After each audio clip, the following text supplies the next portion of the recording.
김문수 후보의 이야기인데 체제 수호 세력 대 체제 전복 세력. 예. 이재명 당대표 시절에 시작된 야당 말살 획책이 신임 정청래 대표로 이어졌다. 그 일성이 내란 척결이었다. 그런데 이 싸움은 우리가 승리할 수밖에 없는 싸움이다. 첫째, 저들의 의도는 자유민주 체제 수호 세력의 괴멸이다. 이게 무슨 얘기죠? 계엄령을 근거로 한 내란 정당이라는 허울을 내세워 자유민주 세력을 괴멸시키려는 것이 저들의 의도다. 국민의힘 자신을 지지하는 세력이 자유민주 세력이다. 이런 얘기고요. 저들은 본색이 체제 전복 세력이라는 점이다. 이들이야말로 반미 친북 종북 세력이자 자유민주주의 대한민국 체제를 전복시키려는 세력 아니냐. 예, 색깔론으로 해석되는 이야기가 나왔고요. 장동혁 후보. 정청래는 내란 교사범이자 내란 주범이다. 이건 또 뭡니까? 예. 계엄 유발로인 정청래 대표가 내란 세력 척결 할 말은 아니다. 내란이란 말과 내란 공범이란 말을 아무데나 갖다 붙일 거라면 줄탄핵과 줄특검으로 계엄을 유발하고 정권을 찬탈한 주범인 정청래 대표와 더불어민주당이야말로 내란 교사범이다. 예, 이런 강경한 메시지가 나올 거라고 예상했는데 바로 나오고 있네요. 예, 허민 기자. 예, 뭐 같은 얘기를 좀 더 반복하게 되는 건데 지금 장동혁 후보가 한 것이 국민의힘 내 이제 주류들의 보편적인 인식입니다. 이제 계엄을 한 것은 잘못된 일이지만 그러나 계엄을 유발한 것은 민주당이고 이재명 대표가 이끌었던 그 당시 야당이었다. 그래서 29번의 줄탄핵 그리고 입법 폭주 소위 그 다수의 폭정을 저지른 거 아니냐라고 하는 것을 이제 생각하고 있는 거고 이것 때문에 계엄 유발로다 이렇게 얘기를 하는 것 같습니다. 뭐 헌법재판소에서도 이제 민주당의 그런 부분들이 지적이 되긴 됐어요. 근데 뭐 아주 길게 뭐 네. 아주 구석구석 간 건 본질적인 부분은 아니었죠. 아니지만은 그러면 몇 줄 이제 걸쳐서 지적을 했는데 그래서 계엄 특히 탄핵 관련된 계엄에 대해서는 그래도 그래 왜 윤석열 대통령이 그 당시에 왜 뭐 엉성하기 짝이 없는 그런 계엄을 하지만 않았더라면 지금 이재명 대통령 정권은 없었을 텐데 이런 생각을 하는 사람들이 많죠. 그래서 그에 대해서는 그런데 탄핵에 대해서는 소위 국민의힘의 주류의 사람들이 최소한 107명 중에 한 80명 이상 되는 사람들이 그래도 탄핵까지 갈 건 아니었다는 생각을 아직도 하고 있기 때문에 이 탄핵 문제가 딱 대두되는 순간 민주당과 국민의힘, 대통령과 국민의힘 이런 양자는 건널 수 없는 강과 마주하게 되는 겁니다. 그래서 막 이런 평론들이 나오는 것 같고요. 예. 국민의힘 전당대회 관련해서 이게 좀 우리 논의가 실종됐다는 질책을 받고 앵커의 질책을 받고 간단하게 말씀을 드리면 간단하게요. 예, 김문수 제일 뭐 지금 그 표를 많이 받고 있죠. 이게 여론조사에서 뭐 30%대, 장동혁 한 20%대를 받고 있는데 양강이라고 전 보고요. 그다음에 이제 그 소위 탄핵을 추진했던 찬탄그룹이라고 볼 수 있는 안철수, 조경태, 주진우 이쪽이 3약이라고 저는 생각을 합니다. 그런데 지금 김문수가 자연스럽게 될까? 여기에 대해서는 조금 지켜봐야 할 지점이 있어서. 장동혁 후보가 뭐 약진하고 있는 겁니까?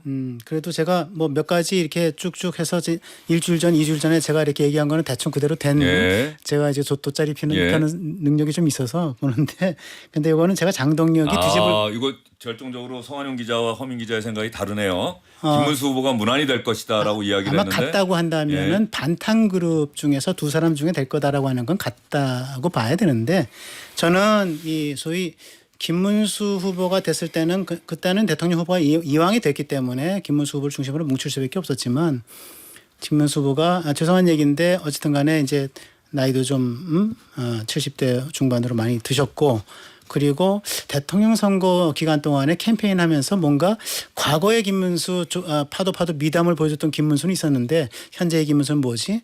또 미래의 김문수 한국 사회의 전망은 뭘 내놨지라고 하는 데에서는 조금 아쉬움을 많이 삼키는 분들이 많이 있어서 장동혁 후보가 이것을 대신해 줄 수 있다라고 하는 기대가 좀 어느 정도 있는 것 같아서 그런 의미에서는 장동혁 후보가 얼마나 치고 나올지는 좀 지켜봐야 된다. 그 부분이 관전 포인트다. 여당 대표는 싸우는 사람이다 이런 인식이 있기 때문에 아마 김문수 후보가 될 것 같고요.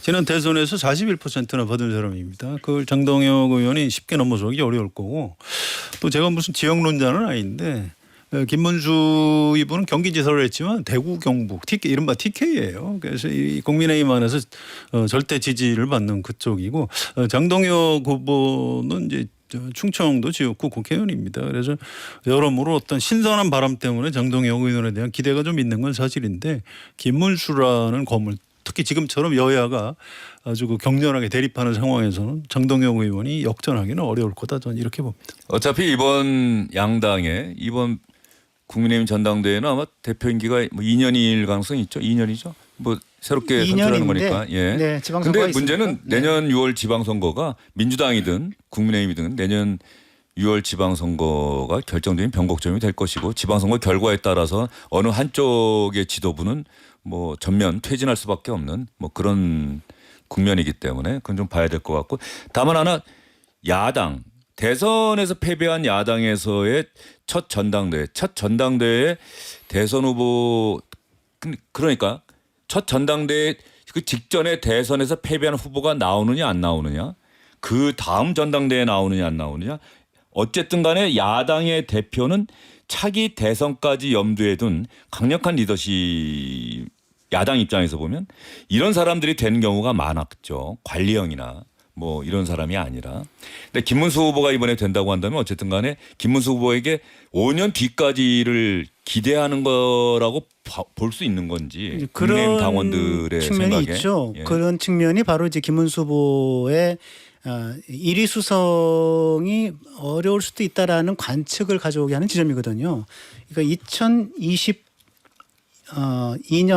2022년 대선에서 윤석열 후보가 되고 나서 이재명 후보는 패배했지만 2달 만에 대선에 그 2달 만에 인천 개항을 해서 배지를 달았죠. 그리고 또 2달 반 만에 그 당 전당대 출마해가지고 당 대표가 되지 않았습니까?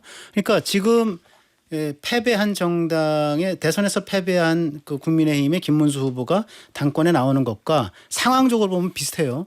이재명 후보가 대선에서 떨어지고 나서 한 4달 만에 당권에 도전하게 된 배경까지는 비슷한데 그러나 그 당시에 이재명은 강력한 여전히 대선 후보였던 것이고 역시 그 5년 후를 내다볼 수 있는 사람이라는 평가가 있었던 거고 김문수 후보는 연령으로 보거나 그 미래 비전이나 전망으로 보거나 5년 뒤를 기약할 수 있을까?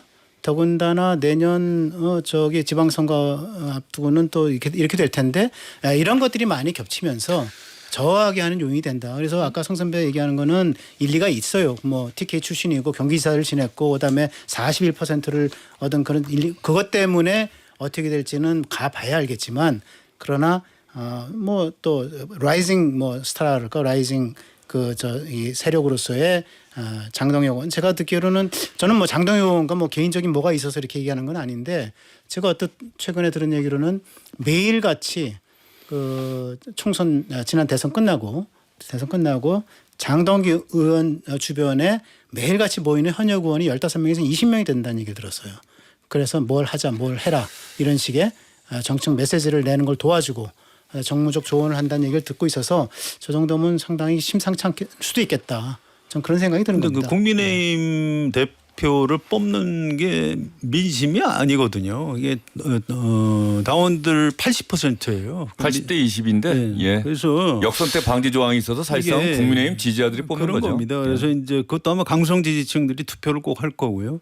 이게 민주당하고 비슷한 현상이 나타날 걸로 저는 봐요. 그렇게 생각보다 당심이 합리적이지 않습니다. 그리고 이게 오래됐어요. 1997년 대선에서 진 이회창 후보가 바로 총대로 복귀해서 5년 동안 자기 대통령 하다가 2002년에 안 됐고 그다음에 뭐 홍준표, 뭐 문재인, 이재명 이게 너무 익숙한 장면이기 때문에 이 야당 대표를 뽑을 때 다음 대선까지 당원들이 생각하는 게 아니고 뭐 일단 당장 이것도 권력이기 때문에 누가 가장 새로 들어선 정권하고 잘 싸울 수 있는가 이걸 갖고 아마 선택을 하지 않을까. 큰 틀에서는 송 선배 얘기를 저는 거의 비슷하게 동의를 하고요. 예. 다만 이제 논점을 만들어 보는 겁니다. 예. 그래서 제가 이렇게 얘기를 한 거죠. 예. 국민의힘 조금 전에 허민 기자 이야기하다가 들어온 대목 중에 비상계엄은 잘못됐지만 탄핵은 그러니까 탄핵에 반대하는 것이 옳았다라고 생각하는 그런 기류 그런 마음들이 국민의힘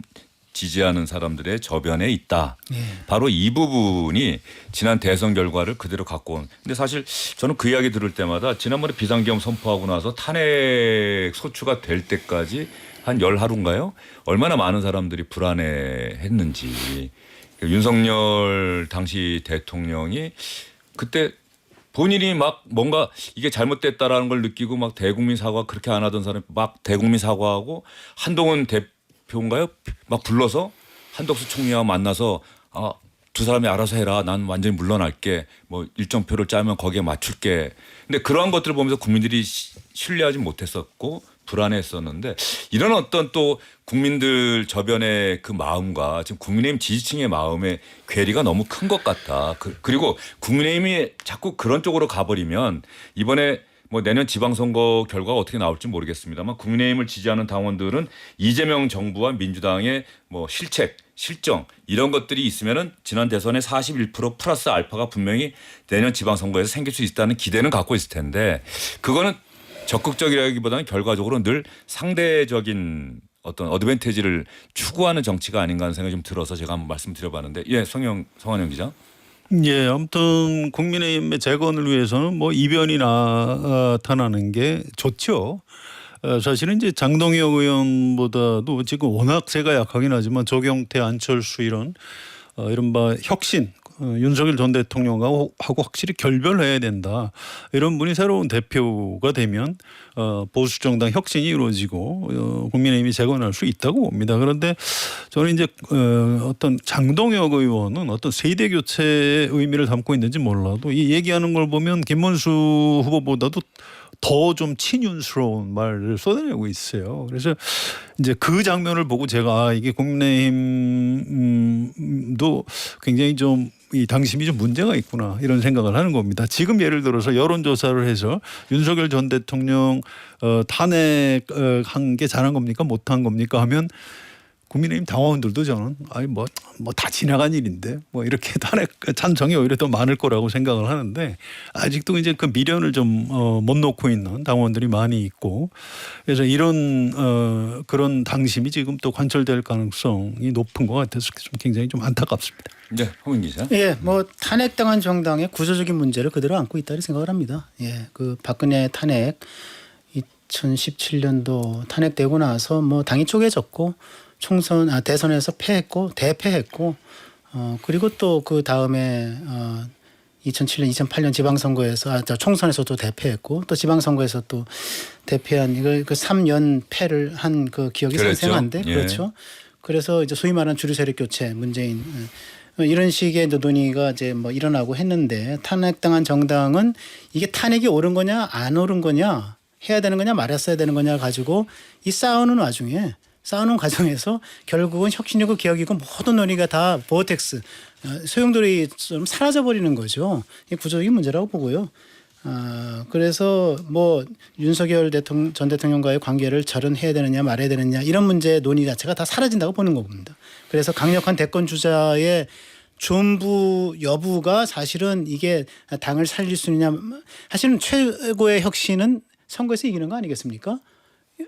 통합과 혁신을 통해서 선거에서 이기는 거야말로 최고의 혁신이라고 보는 다수 건데 국민의 지지를 얻는 거죠. 다수 예. 국민의 지지를 얻어 선거에서 이겨야 예. 되는 건데 그러려면 강력한 대권 주자가 존재해야 되는 건데 그것을 기할 수 없는 상황인 거고 그다음에 탄핵과 찬탄과 반탄을 갖고 계속 지지부진하게 싸우고 있는 거고 그러면 그러다 보면 또 어느덧 대통령직 구인 광고를 하고 아웃소싱을 해야 되는 상황까지 이르지 않겠느냐. 전 이렇게 된 거가 지금 국민의힘의 구조적인 문제다. 이렇게 생각합니다. 알겠습니다. 장동혁 의원은 제가 저 텔레비전 주영진의 뉴스 브리핑할 때 또 오래도록 고정 패널로 나와서 저도 좀 잘 아는 편이고 눈빛이 좀 달라진 것 같더라고요. 눈빛이 예전에는 그 선했었는데 요즘 뭔가 좀 이렇게 좀 매섭다라고 할까? 그리고 나오는 메시지들이 상당히 강경해서 같은 사람이 맞나 싶을 정도로 또 사실 비상계엄 선포 직후에는 계엄 해제 표결에 동참했고 그렇죠. 네. 한동훈 전 대표와 가까웠고 그런데 어느 한순간 갑자기 확 돌아섰다는 인상이 강하고 그다음부터는 뭐 김문수 후보와 지금 경쟁할 정도로 강경한 메시지를 내놓고 있다 이런 생각이 좀 들어서 예. 장동혁 후보 얘기도 한번 들어보고 싶다는 생각이 들긴 하네요. 왜 그런 선택을 하게 됐는지 왜 지금 그런 강경한 주장을 하게 됐는지 알겠습니다. 국민의힘 대표 경선은 22일이고 예비 경선이 이번 주에 있는데 예비 경선은 뭐 5명의 대표 경선 주자들 가운데 1명이 떨어질 것 같은데 그렇습니다. 누가 떨어질까요?